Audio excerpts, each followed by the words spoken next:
የዘመን ፍጻሜ ላይ የምትፈልግ ሀገር ናት። ከዘመን ፍጻሜ ጋር ተያይዞ በቀጥታ ዋነኛ ተዋናይ የምትሆን ሀገር ናት ያለችው አሜሪካ የጦር እንትኗን ማለት አውሮፕላኖቿንና ጀቶቿን የምታስነብሳበት አብርሃም ሊንከን የተባለ ትልቅ ግዙፍ መርከብ አለ። ከሱ ላይ ተንደርድረው ነው ጥቃት የሚፈጽሙ። አሜሪካን ሀገር በጥገኝነት የሚኖር ሰው አለ። አሜሪካንን ሰው ጥገኝነት ስታስቀምጠው አንድ ቀን አምጥቼ ስልጣን ላይ ያስቀምጣለሁ በሚል ፕሮሚስ ይመስለኛል። አሜሪካ ባንዲራ ቀይና ሰማያዊ አይደል? ቀዩ ባንዲራ ላይ የተንጠባጠበው ደም ነው ያለው። ይሄ ነገር ሪጂናል ኬዎስ ላይ ያስነሳ ስለሚችል በጣም ጥንቃቄ የሚፈልግ ነገር ነው። ምናልባት ግን አለበለዚያ ልንገባበት እንችላለን፣ ወደዚህ ጦርነት ልንጋበዝ እንችላለን። ከስራ አንድ ጽሁፍ ጽፈዋል።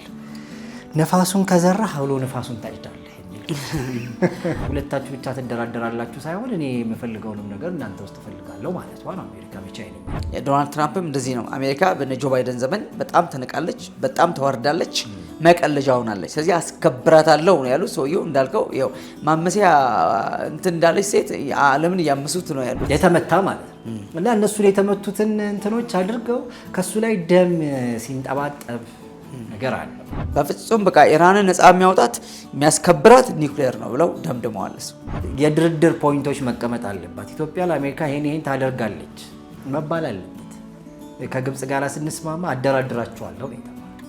መንግስት በፍጹም ይሄን ነገር ምንም ትኩረት ሰጥቶ እንትን ሊያደርገው አይፈልግም። ምናልባት ከአሰብ ጋር ተያይዞ ኢትዮጵያ እሱን ዲማንድ ታደርግ ይሆን? ለግብጽ እንትኑን ከሰጠች ማለት ለግብጽ የተጠቃሚነት መብት የተወሰነ ሰጥታ ከዛ በዛ ድርድር አሰብ እንትን ሊሆን የሚል አንድ የፖለቲካ ተንታኝ ስሰማ ነው። ኢራን የምትባል መሬት የለችም። ኢትዮጵያ የምትባል መሬት እኮ የለችም። መሬት አንድ ናት።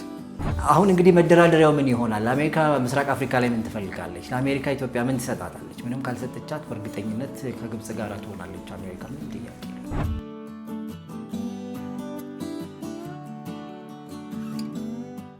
ሰላም ጤና ይስጥልን። የተወደዳችሁ የሌታ ቤተሰቦች እንዴት አላችሁ? እንዴት ከረማችሁ? እንዴት ይዟችኋል?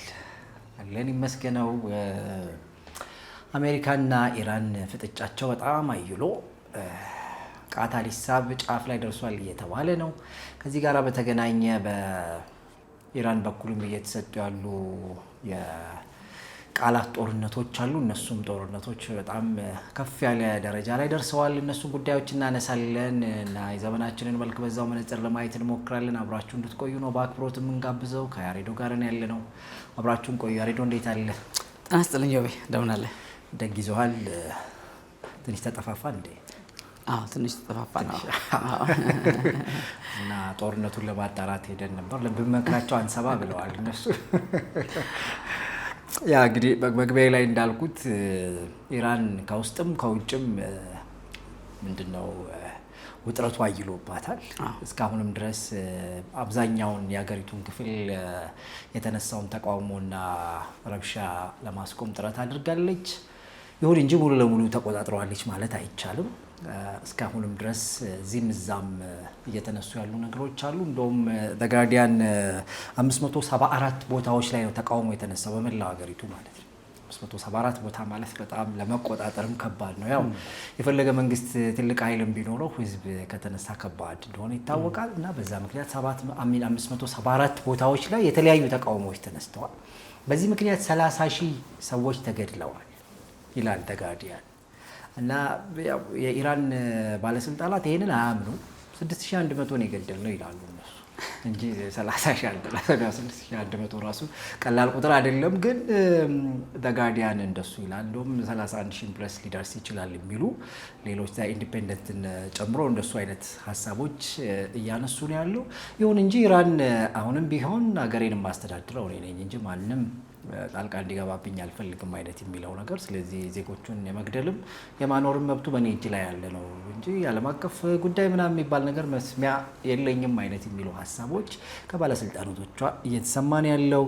ከዚህ ጋር በተገናኘ የትራምፕ እንግዲህ መነሻው እሱ ነበር እንደሚታወቀው ንጹሃን ዜጎች ለምን ይገደላሉ የሚል ነው። እነሱ ደግሞ ወይ ከእስራኤል አሊያም ደግሞ ከአሜሪካ ጋር በስለላም ይሁን በተለያየ መንገድ እንትን ያሉ ሰዎች ናቸው ይሄንን ተቃውሞ ያቀጣጥሉብኝ የሚል ስጋት አላት እና እነሱን እያደነች እየገደለች እንደሆነ ኦፊሻሊ እነሱ ይሄንን ተናግረዋል።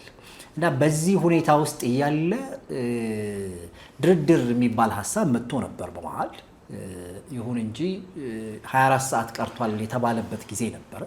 በዛ 24 ሰዓት ውስጥ ትልልቅ የሚባሉ ግንኙነቶች ለማድረግ ተሞክሮ ነበር። ይሁን እንጂ እነሱ ነገሮች አልተሳኩም።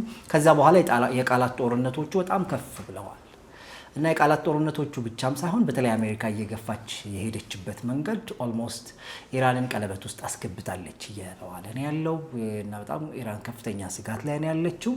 ግን እዚህም ስጋት ላይ ሆና ያለችው ነገር ደግሞ ሌላ ለዓለም ስጋት የሆነ ነገር ነው።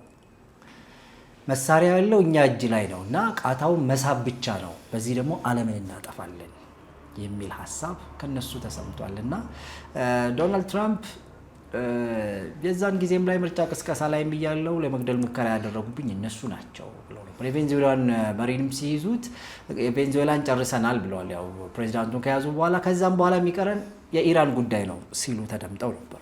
ስለዚህ በዛ መሰረት ኢራን አሊ ሀሜኒ ከስልጣን ይውረዱ፣ እጃቸውን ይስጡ፣ ከዛ ንጉሳዊ አስተዳደር የሚቀጥል እስላማዊ ግን መሆን የለበትም የሚል ቀጥተኛ አቋም እንዳላት አሜሪካ ተናግራለች። ቃል አቀባያቸውም ጭምር ትናንትና በተለይ ባወጡት መግለጫ ላይ 48 ሰዓት ብለው ነበር። 24 ሰዓቱ ተጠናቋል።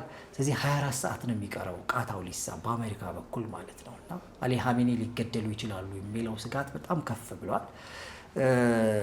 ትኩሳቱ ይሄን ይመስላል። እንዴት አያያል? ያው በጣም ያው የወቅቱ ግለት ዓለም አቀፍ የሆነ ትኩረት የሚይዝ ጉዳይ ነው የኢራን ጉዳይ። ኢራን ጊዜዋ ሆኖ ተነስታለች ብዬ ነው የምለው። ፋርስ ናት፣ በቃ ቢብሊካል ፋርስ አሁን ያለችው ፋርስ ናት፣ ራሷ ናት። ኢራን ተብሎ 1935 ስሟ ከተቀየረ በኋላ ያው ያችው ሀገር ናት ያለችው እና የዘመን ፍጻሜ ላይ የምትፈልግ ሀገር ናት። ከዘመን ፍጻሜ ጋር ተያይዞ በቀጥታ ዋነኛ ተዋናይ የምትሆን ሀገር ናት ያለችው እና ከዚህ አንጻር ስትመለከተው ነገሩ የሚደንቅ አይሆንም። ግን እንደዚህ መቸኮሉና መፍጠኑ አንተና እኔ ባለንበት ዘመን አይናችን ፊት እየሆነ ያለ ነገር ነው ይሄ እና ትንሽ ግራ ያጋባል ነገሩ። መቸኮሉ ነው የምልህ እንጂ ኤክስፔክት የሚደረግ ነው ያስባለሁ።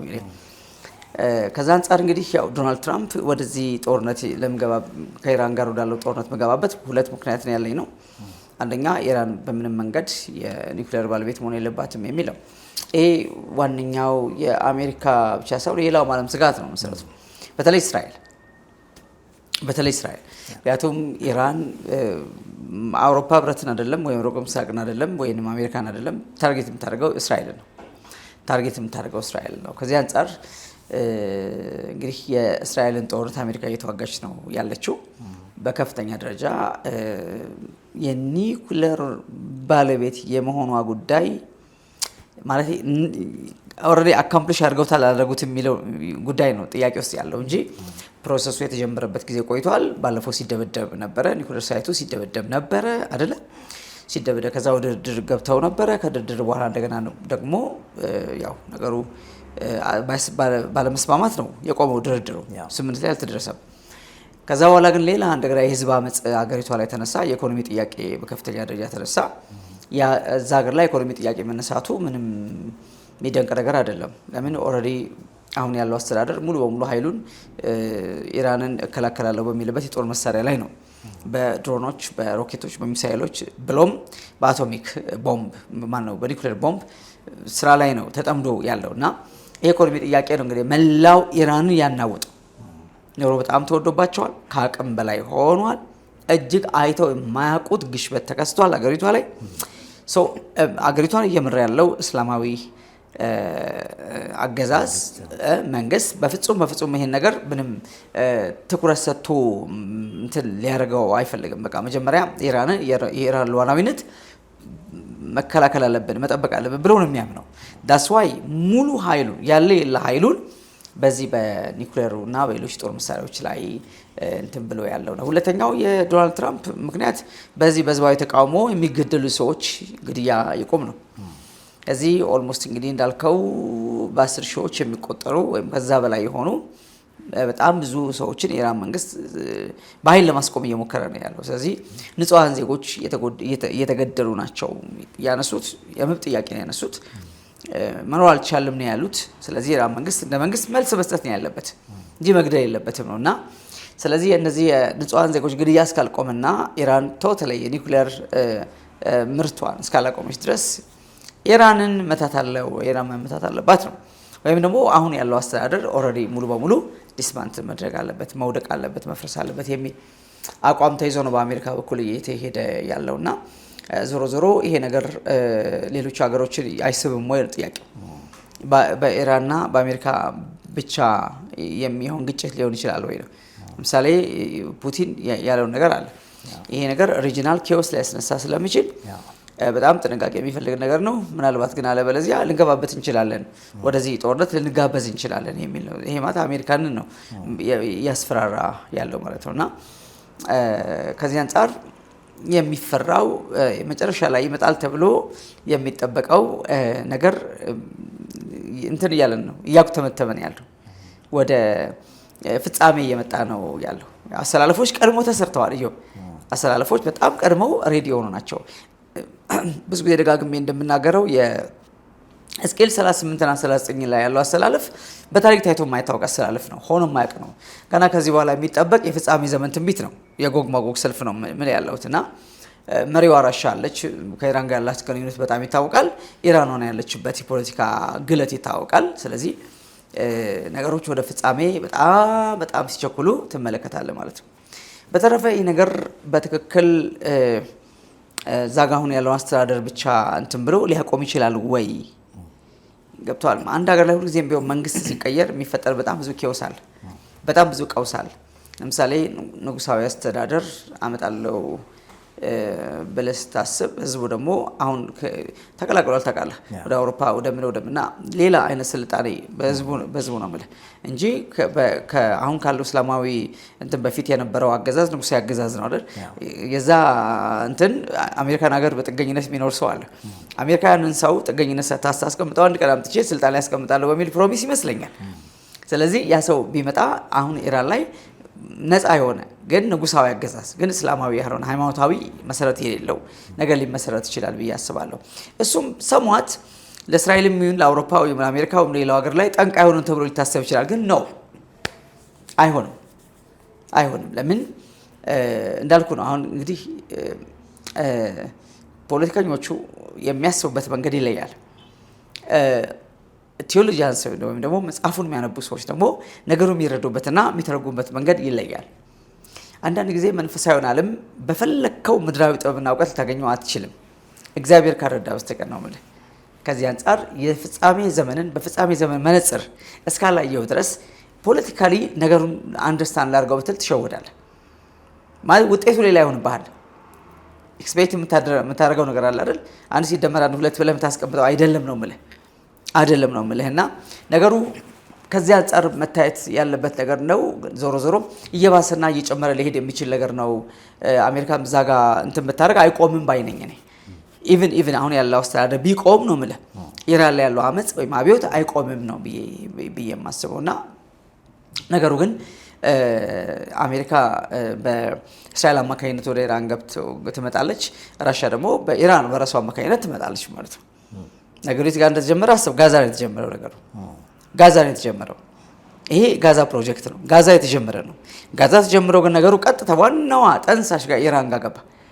ኢራን ደግሞ ከኋላ አይዞሽ የሚል አጋፋሪ ከኋላ አለ እና ነገሩ ስብስብ ያለ ነገር አለው። ግን በሌላ መልኩ ደግሞ ስትመለከተው ስፔሻሊ በመጽሐፍ ስትመለከተው ክሊር ብላክ ኤንድ ዋይት የሚባል አይነት ፒክቸር ነው ያለው። ምንም ግራ የሚያጋባ ነገር የለውም ብዬ ነው የማስበውና እንግዲህ በቀጣዮቹ ቀናት ምናልባት አንድ ወር ባለሞላ ጊዜ ውስጥ ሜይ ቢ ምን ሀፕን ሊያደርግ ይችላል? ኢራን አቋሟን ትቀይራለች። ምክንያቱም ወደ ድርድር የመቀረብ የመምጣትም አዝማሚያ አልፎ የማሳየት ነገር ከአሜሪካ ጋር መደራደር እንፈልጋለን የሚል ነገር ትሰማለህ። እንደሱ ትሰማለህ። ግን በውስጥ የሚሰሩት ነገር አቋርጠው አይደለም፣ አቁመው አይደለም። በፍጹም በቃ ኢራንን ነፃ የሚያወጣት የሚያስከብራት ኒውክሌር ነው ብለው ደምድመዋል እሱ እንጂ ሚሳኤል አይደለም፣ ሚሳኤል ሮኬት አይደለም። የምትፈራው የኒውክሌር ባለቤት ከሆነ ነው። ኢራንን አስከብረን የምናስቀጥለው ወይም ደግሞ ይሄ አሁን ያለው አስተዳደር የሚቀጥለው ተከብሮ ተፈርቶ ኒውክሌር ከያዝ ነው እንዳንተኮስ ተጠንቀቁ እያልን እያስፈራራን እንቀጥላለን ነው። ስለዚህ ሊያቆሙት አይችሉም ነው ምልህ። እሱም ደግሞ ነገሩን መጨረሻ ላይ ድብልቅልቁን የሚያወጣው እሱ ነው። እስኪ አስበዋል አንድ ሀገር ኒውክሌር ቢተኮስ ቀጥሎ የሚሆነው ነገር። አሁን ዓለማችን ላይ ኒውክሌር የታጠቁ ሀገሮች አሉ። እነዚህ ሀገሮች ሁሉ አንዱ ላይ ቢተኩስ ዓለም በአንድ ጊዜ ወደ በቃ አፕሳይድ ዳውን ተገለበጠ ማለት ነው። በጣም ምናልባት ሚሊየንስ ሳይሆኑ ቢሊየንስ የሆኑ ህዝቦች በዓለም ላይ በአንድ ሊያልቁ ይችላሉና የሚፈራው ነገር እንዳይመጣ ይፈራል። እስከዚህ አንጻር እንግዲህ ዶናልድ ትራምፕ የዓለም ስነ ስርዓት አስከባሪ ሆነው ተነስተዋል። እንግዲህ አይ ዶንት ኖ ይሳካላቸዋል ወይ ነው። አሜሪካ ፈርስት እንዳሉት ያው አሜሪካን ፈርስት እያደረጉ ነው። በእርግጥ በብዙ ረገድ ማለት ከብዙ ግጭት ጋር ከአውሮፓ ጋር እንግዲህ ባለፈው መጋጨታቸው ይታወቃል። እንደውም የግል ሚስጥር ሁሉ ማውጣት ጀምረው ነበር። በግል ስልካቸው የተላከላቸውን የኢማኑኤል ማክሮንን ቴክስት ሁሉ በቴንደር ገጻቸው ላይ አውጥተው ትንሽ መነጋገሪያ ነበረ። እሳቸው ናቸው እና ምክንያቱም በኢራን ጉዳይ እንስማማለን፣ ግን እቺ አዲሷን ቦታ እኛ እንውሰዳት፣ ያው የሚጣሉባት አለች አይደል ቻይና፣ ራሽያና አውሮፓ። ስለዚህ ለሁለት ተከፍሏል በሷ ጉዳይ ላይ እና አውሮፓ ነች። ስለዚህ ግሪንላንድ ማለት ነው። በቃ ማንም ሰው እንዳይነካብን አይነት ነገር የአውሮፓ አካል ስለሆነች ማንም ሰው እንዳይነካት አይነት ነገር ብሎ በአውሮፓ ህብረት ተሰብስበው ጀርመን ፈረንሳይ ሁሉ ሄደው መጎብኘታቸው ይታወቃል። ከዛ መልስ ለዶናልድ ትራምፕ ቴክስታር በግል ስልካቸው ላይ ቴክስት አድርጎ ነበር ኢማኑኤል ማክሮን የፈረንሳይ ጠቅላይ ሚኒስትር እና እንግዲህ ኢማኑኤል ማክሮን እንዲህ ብሎኛል ብለው በቴንደር ገጻቸው አውጥተው ነበር። ማለት በእንትን ጉዳይ እንስማማለን ማለት በኢራን ጉዳይ ላይ ከጎን ነን፣ የግሪንላንድን ጉዳይ ግን ተው አውሮፓ ነች በዛው ነው መቀጠል ያለባት አይነት የሚልና ያው እሳቸውም ትንሽ ረገብ አድርገውታል። እና ራሻ ምናምን ትንሽ ተረጋግቷል በሱ ጉዳይ ላይ እና እንግዲህ እዚህም እዛም እያሉ የአሜሪካንን ጥቅም ለማስከበር የማያደርጉት ነገር የለም። ለነገሩ እኛም ሀገር ድረስ መጥተዋል። የምታውቀው የታላቁ ህዳሴ ግድብን ጉዳይ አስመልክቶ ከአልሲሲ ጋራ ከግብፁ ፕሬዚዳንት ጋራ ሲማከሩ ነበርና ኢትዮጵያ ያደረገችው ምናምን ለማንኛውም አደራድራቸዋለሁ በሚል መዝጊያ ነው እንትን ያለውና እሱም በጣም ትልቅ ምላሽ ያስፈልገዋል ብዬ አስባለሁ። ብዙ ሰዎችም እሱን ሲያነሱ ነበር። በመንግስት ደረጃ የተሰጠ ግልጽ ነገር የለም። እንግዲህ ያው ህዳሴ ግድቡን ለመገንባት ከአሜሪካ እንትን ተብሏል እየተባለ እሳቸው ለሶስተኛ ጊዜ ይመስለኛል ይህንን ነገር ራሱ ሲያነሱ የኢትዮጵያ ህዳሴ ግድብ 3 ጊዜ ተናግረዋል። በአሜሪካ ገንዘብ ነው የተሰራው ብለው ማለት እንግዲህ እኛ በላባችን ነው የተሰራው፣ አንዴ ቦንድ እንግዛ ምናምን እየተባለ ስንት ነገር ሲደረግና በኢትዮጵያ ላብ እንደተሰራ በጣም ብዙ ማስረጃዎች አሉ። ግን እንግዲህ ለዶናልድ ትራምፕ ቀጥታ መመለስ በእርግጥ ከባድ እንደሆነ አውቃለሁ። ማለት እሳቸው አምባገነን እንደሆኑ ይታወቃል። ማለት ትልቅ ነገር ተይዞ ነው ሊወራ የሚችለው ከእሳቸው ጋር። እንግዲህ ምንድነው ግን ተይዞ የሚወራው የሚለው ነገር እሱ በጣም ፖለቲካሊ እንዲሁ የጂኦፖለቲክስ ጉዳዮችን ብዙ ስራ ይፈልጋል። ምክንያቱም አሜሪካ እዚህ ቀጠና ላይ ምንድነው የምትፈልገው? ግብጽ ለምንድነው ወዳጇ የሆነችው? አሜሪካ ከግብጽ ምን አግኝታ ነው? ስዊዝ ካናል ብቻ ነው ወይንስ የጋዛን ጉዳይ እሷ ፈልጋው? ስለዚህ ከእሷ ጋር በተገናኘ ለአሜሪካ ጥቅም ትሰጣለች። ምክንያቱም ዶናልድ ትራምፕ አሜሪካ ፈርስት ነው እያሉ ያሉት በግልጽ። ስለዚህ አሜሪካ ፈርስት ሲሉ ለአሜሪካ የሚጠቅም ነገር የትኛውን ቦታ ላይ እንፈልጋለን ማለት ትክክለኛ ቢዝነስ ፕሬዚደንት ናቸው ማለት በቃ የመርካቶ ገበያ እንዳሉ አንድ ሰው ማለት ነው። እና ስለዚህ አሁን እንግዲህ መደራደሪያው ምን ይሆናል? አሜሪካ ምስራቅ አፍሪካ ላይ ምን ትፈልጋለች? ለአሜሪካ ኢትዮጵያ ምን ትሰጣታለች? ምንም ካልሰጠቻት በእርግጠኝነት ከግብጽ ጋር ትሆናለች አሜሪካ፣ ምንም ጥያቄ የለም። ስለዚህ አሁን እነዚህ ነገሮች በጣም ፖለቲካሊ ጂኦፖለቲክሱን በደንብ እንትን ተብሎ የድርድር ፖይንቶች መቀመጥ አለባት። ኢትዮጵያ ለአሜሪካ ይሄን ታደርጋለች መባል አለበት። ከግብጽ ጋር ስንስማማ አደራድራቸዋለሁ ነው የተባለው። ስለዚህ አደራድራችኋለሁ ውስጥ ሁለታችሁ ብቻ ትደራደራላችሁ ሳይሆን እኔ የምፈልገውንም ነገር እናንተ ውስጥ እፈልጋለሁ ማለት ነው አሜሪካ በቻይንኛ። ስለዚህ እነዚህ ሁሉ ነገሮች ቀጥተኛ የሆነ ሪስፖንድ ባይሰጥም ግን ምናልባት መንግስት እንደ መንግስት ካወራ ያው ብዙ ጣጣዎች ሊኖረው ይችላል፣ መታሰብ አለበት። እሱን ኮንሲደር እናደርጋለን። ግን ጂኦፖለቲክስ ተንታኞቻችን ለምን ዝም እንዳሉ ግን አልገባኝም። ምክንያቱም በደንብ መነገር ያለበት ጉዳይ ስለሆነ ማለት ነው። እና ምናልባት ከአሰብ ጋር ተያይዞ ኢትዮጵያ እሱን ዲማንድ ታደርግ ይሆን ለግብፅ እንትኑን ከሰጠች ማለት ለግብፅ የተጠቃሚነት መብት የተወሰነ ሰጥታ ከዛ በዛ ድርድር አሰብ እንትን ሊሆን የሚል አንድ የፖለቲካ ተንታኝ ስሰማ ነበረ። በጣም ረጅም ነው ጉዳዩ።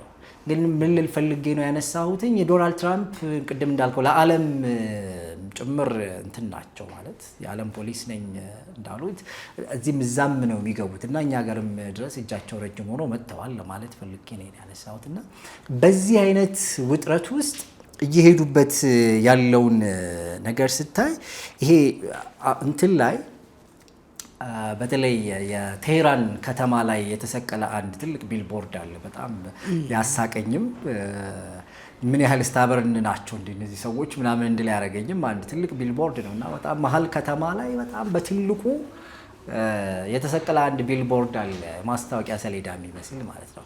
እዛ ማስታወቂያ ሰሌዳ ላይ አሜሪካ የጦር እንትኗን ማለት አውሮፕላኖቿንና ጀቶቿን የምታስነብሳበት አብርሃም ሊንከን የተባለ ትልቅ ግዙፍ መርከብ አለ። ከሱ ላይ ተንደርድረው ነው ጥቃት የሚፈጽሙት እና እሱን መርከብ አድርገው እሱ መርከብ ላይ የወዳደቁ አውሮፕላኖች ጀቶች ምናምን አሉ እዛ ላይ የተመታ ማለት ነው እና እነሱን የተመቱትን እንትኖች አድርገው ከሱ ላይ ደም ሲንጠባጠብ ነገር አለ እና ደም ተንጠባጥቦ አሜሪካ ባንዲራ ቀይና ሰማያዊ አለ። ቀዩ ባንዲራ ላይ የተንጠባጠበው ደም ነው ያለው። ነጩ ያው የውሃውን አድርገው ባህር ላይ ነገር ስለሆነ እንትኑ ማለት ነው እና እንደዛ አድርገው ከስራ አንድ ጽሑፍ ጽፈዋል። ነፋሱን ከዘራህ አውሎ ነፋሱን ታጭዳለህ የሚል በአንተ ይብስብሃል ጉዳይ ነው።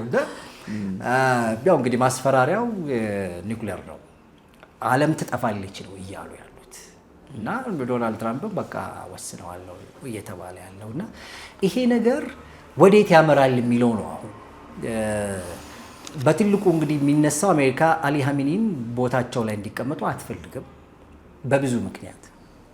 እሳቸው ናቸው ለዚህ ሁሉ እምቢተኝነት መሰረት ተብሎ ይነሳል። በእርግጥም ፕሬዚዳንቱ የሚሆን ሌላው የካቢኔ አባላት እንደው አሻንጉሊት ናቸው እንጂ የአሊ ሀሚኒን ያህል በማህበረሰቡም ዘንድ ተቀባይነት ያላቸው አይደሉም። ያው የእስላማዊውን መንግስትንም በማነቃነቅ ደረጃ የአሊ ሀሚኒ ቦታ በጣም ትልቅ ነው እና በጣም ተሰሚ ተከባሪ ሰው ናቸው።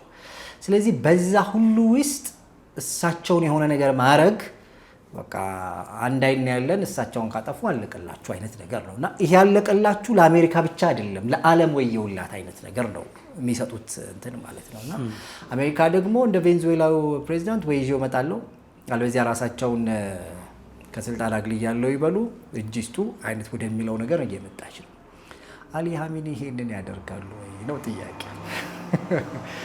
እና አይመስለኝም እኔ አይመስለኝም። ምክንያቱም እንደው ልትይዛቸው ጫፍ ላይ እንኳን ብትሆን ራሳቸውን እንደ አፄ ቴዎድሮስ ጠጥተው እንደው ሽጉጥም ቢሆን ያጠፋሉ እንጂ እጃቸውን የሚሰጡ አይመስለኝም ካላቸው ፐርሰናሊቲ ማለት ነው። እውነት ለመናገር የቬንዙዌላ መከላከያ ሚኒስትሪውን እንደ ብቻ የተናገሩት ነገር አለና ምን እንደሆነን አናውቅም እና ከተወሰነ ሰዓት በኋላ ነው የነቃ ነው ምናምን ነገር ከወሰዷቸው በኋላ ሰውየውን ከነባለቤታቸው ከወሰዷቸው በኋላ ነው እኛ ኦልሬዲ ነፍስ የዘራ ነው ብለዋል። እና ቴክኖሎጂው ትንሽ ከበድ ብለዋል።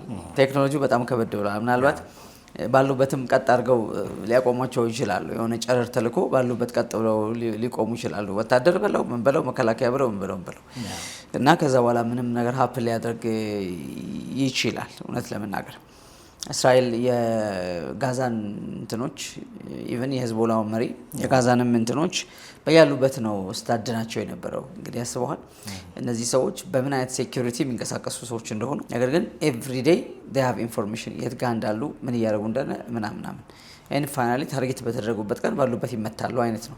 ሶ ዛም መምታትም ይሁን ደግሞ ከዛም አልፈህ ሄደህ እንደዚህ ሰውየውን በህይወቱ ይዘህ መምጣት ምናልባት አሁን ባለው ሁኔታ ከባድ ላይሆን ይችላል እና ምናልባት አንዳንዴ ይፋ ያልተደረጉ ቴክኖሎጂዎች ይፋ ያልተደረጉ ይሄ ወርልድ ዋይድ የማይታወቁ ግን በጥቂት ሀገሮች እጅ ተይዘው ያሉ ቴክኖሎጂዎች ሊኖሩ ይችላሉ ብዬ አስባለሁ። እና በእግዚአብሔር ቸርነት እኮ ነው የምኖረው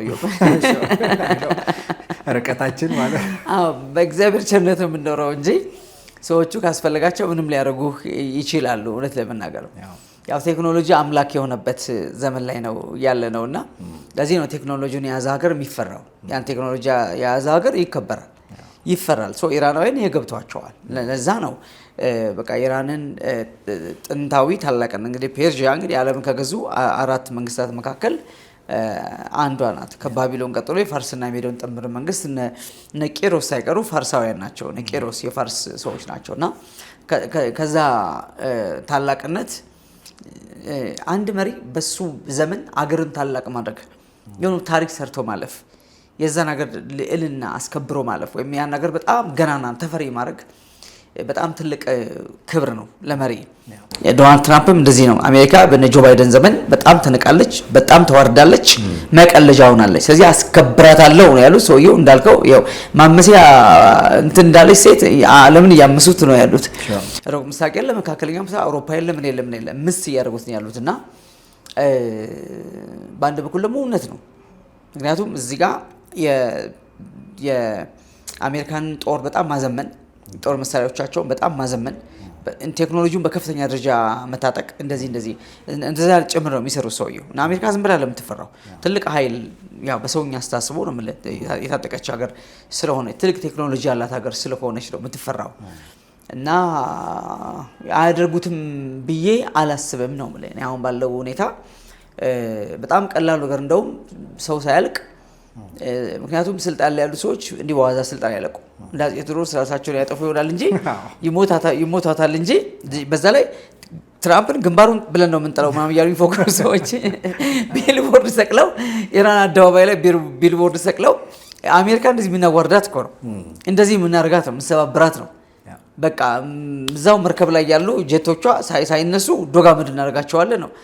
ፉከራቸው በጣም በዛ፣ በእውነት በጣም በዛ። ማለት ስማርት ስቶን ፉከራ አያስፈልግህም። ዝም ብለህ የምትሰራውን ስራ ትሰራለህ፣ ሬዲ ትሆናለህ፣ የመጣው ነገር ትቀበላለህ፣ በምትችለው በጣም ፕሮቴክት ታደርጋለህ እንጂ እነሱ በቃ ግብ ይዘዋል። ይሄ ምንድን ነው የሚባለው? በቃ የሚናገሩ የማያውቅ እንትን ያለ ዱርዬ የሚናገር አይደለ? ዝም ብሎ እንደመጣለት የሚናገር እንደዚህ ማድረግ የለብህም። በእንደዚህ ያለ በጣም ቀውስ በሆነ ሰዓት ላይ ስፔሻሊ ኢራን አሁን ባለችበት ትርምስ ግርግር የእውነት ለመናገር ባለፈው ታስታውሳለህ፣ ውሃ ጠፍቶ ከ10 ሚሊዮን ሰው በላይ ቴህራን ለቆ ለሄድ የሚችልበት ሁኔታ ተፈጥሮ የሚጠጣ ውሃ ጠፍቶ ማለት ነው። ያ ነገር ነበር። እንደዚህ አይነት በጣም ብዙ በቅርብ ደግሞ የመሬት መንቀጥቀጥም ሀፕን አድርጎ ነበር እና ምናልባት ያ ነገርም ኒኩሌሩን አንደርግራውንድ መሬት ለመሬት የመሞከር አዝማሚያ ከዚህ በፊትም አንዴ እንዲህ ሀፕን አድርጎ ነበር። ኢራን ላይ ከባድ የመሬት መናወጥ ተነስቶ ነበር። የፈራረሰ የወደቀ ነገር ግን የለም፣ ግን መሬቱ በጣም ሼክ አድርጎ ነበር፣ ተመዝግቧል፣ ከፍተኛ ሬክተር ማለት ነው። እና ይህንን ስታይ ኢራን በትክክል በአሁኑ ሰዓት ይሄን ነገር ይዘዋለች ወይ ነው ጥያቄ። ይሄ ፉከራ ከምን መጣ ነው? ዋ እናንተ የያዛችሁትን እኛም ይዘነዋል፣ እጃችን ገብቷል፣ እዚያ እንላቀቅም፣ በዋዛ እንተላለቃለን አይነት ነገር ነው ወይስ በማስፈራራት እንዲያዙ አድርገው በማስፈራራት ራሳቸውን ፕሮቴክት የማድረግ መንገድ ነው? ሁለቱም ቢሆን ልክ ነው ብዬ አላስብምና ግን በአጭር ቋንቋ ግን የእውነት ለመናገር ሁልጊዜም ቢሆን ኢራን የምትባል መሬት የለችም። ኢትዮጵያ የምትባል መሬት እኮ የለችም። መሬት አንድ ናት። በካርታ የተከለለ አይደል? ፖለቲካሊ የተከለለ ድንበር ተሰጥቶት ዜጎች ናቸው እዛ ላይ ያሉት። ቋንቋ ያላቸው፣ ባህል ያላቸው፣ ሃይማኖት ያላቸው፣ ታሪክ ያላቸው፣ ብዙ ነገር ያላቸው ዜጎች ናቸው። ከመሬቱ ይልቅ ያ ህዝብ ነው ያን ሀገር የሚገልጠው። የዛ ሀገር እሴቱ ትልቁ ሀብቱ መሬትም የተፈጠረችው ለሰው ነው እና ለሰው ዋጋ የመስጠቱ ጉዳይ ሁሌም ቢሆን የትም ቢሆን መቼም ቢሆን በጣም ኢምፖርታንት ነበር ብዬ አስባለሁ። ግን አሁን ባለው ሁኔታ ሰዎቹ ጦዘዋል። ፖለቲካሊ ማን ከማን ያንሳል? በጣም በከፍተኛ ደረጃ እልህ ውስጥ ገብተው ነው ያሉት። እልህ ውስጥ ገብተው አይበገሬነት፣ አለመሸነፍ። አየህ እንደዛ አይነት ነገር ደግሞ በጣም ቆስ ረጅም ጊዜ መሳሪያ በማምረት ውስጥ ያቆዩ ታውቃለህ። በጣም ትልቅ ተራራዎች ስር እንትኖችን እየሰሩ ከፍተኛ የመሳሪያ ማከማቻዎች ምናምን እንግዲህ ባለፈው እንግዲህ አሜሪካ በቢቱ እንትኖች ጀቶች የምታቻቸው ራሱ ሰርጓጅ ናቸው። በጣም ረጅም ርቀት ሄደው የሚመቱ ናቸውና በዚህ ነው ኢራንን ተጠምደው ያሉት። አሁን እንግዲህ በአንድ በኩል እንደ ሀገር ወይም እንደ መሪ ስታስብ ልክ ሊሆን ይችላል። ዝም ብለህ ስታስበው ግን ለኢራን ይጠቅማቸዋል ወይ ነው ሌላ ኬዎስ ቢፈጠር ከዚህ ባሰ አሁን በኢኮኖሚው ምናምን የተፈጠረው ችግር እንደገና ተባብሶ ጦርነት ቢነሳ እዛ ሀገር ላይ የሚነሳውን ነገር ደግሞ ዝም ብለህ ስታስብ ትንሽ ግራ የሚገባ ነገር ነው ያለው። ግን ኢራን ሁሌም ከዚህ በኋላ ግራ የምታጋባ ይመስለኛል። የዓለም መነጋገሪያ ስጋት የምትሆን ይመስለኛል። ኖት ኦንሊ ፎር እስራኤል፣ ኖት ኦንሊ ፎር አሜሪካ፣ ኖት ኦንሊ ፎር ዩሮፕ፣ ፎር ዘ ሆል ወርልድ ኢራን የምታስፈራ ሀገር ነው የምትሆነው ብዬ ነው የማስበው። ምንም ቢሆን ብዬ ነው አይለወጥም። እኔ መጽሐፉን ስለምከተል ነው መጽሐፉ ስለማይል የሚለውም ማለት ነው ጥሩ የሚሆነው ብዬ ስለማምን ነውና ከዚህ በኋላ ኢራን አነጋጋሪነቷ፣ አስፈሪነቷ ይሄ ግሎባል ኬዎስ ሴንተርነቷ ይቀጥላል ብዬ ነው እኔ ማስበው። የእውነት ነው ነገር እንጂ ነገሮች ሲዝ እያደረጉ እየቀዘቀዙ ምናምን ይሄዳሉ ብዬ አላስብም። እንዴ ውልሲ እንግዲህ 24ቱ ሰዓት ሲጠናቀቅ ሌላኛው 24 ሰዓት ተተክቷል። ስለዚህ እሱ ሌላኛው 24 ሰዓት ውስጥ ምን ይፈጠራል የሚለው ነገር ዓለም ጆሮና አይኑ ሁሉ ወደዛ ሆኗል። ምክንያቱም የዓለም ትልልቅ ሚዲያዎች በየሰዓቱ አፕዴት እያሉ የተለያዩ ጉዳዮች እየለቀቁ ያሉት እና አሜሪካ በሰሜኑም በደቡቡም በምስራቁም በምዕራቡም በኩል ቀለበቷን ጥብቅ እያደረገች ነው ያለችው። ማለት መፈናፈኛ የማሳጣት አይነት አካሄዶች ነው አሜሪካ እየሄደች ያለችው እና እንግዲህ ዲስትራክሽኑ ያሳዝናል። እውነት ለመናገር ማንም ሰው በተለይ ንጹሃኖቹ ያው የሚፎክሩት ምን የሚሉት ምናምን እንግዲህ ያው ኃላፊነታቸው ነው። ወይም ደግሞ የርዕዮተ ዓለም ልዩነት አለ፣ የሀሳብ አለመስማማት አለ ይላል። በዛ መካከል የሚያልቀው ንጹሃኑ ዜጋ ሁሌም ቢሆን ያሳዝናል። እንግዲህ ለዓለማችን ሰላም ባይሆንም ሰላም መመኘት ይኖርብናል። ባይሆንም ማለት ግድ ነው። ባይሆንም እንግዲህ በሀገራችንም እየተሰሙ ያሉ ነገሮች አሉ ወደ ሰሜን አካባቢ። እነሱንም እንግዲህ ሰላም እንዲሆንልን ነው የምንመኘው። ያሬዶ ከልብ አመሰግናለሁ። ክቡራን ተመልካቾቻችን ሀሳቦቻችን እነዚህ ነበሩ። በቀጣይ በሌላ ሀሳብ እናገኛቸዋለን። እስከዛው ሰላም።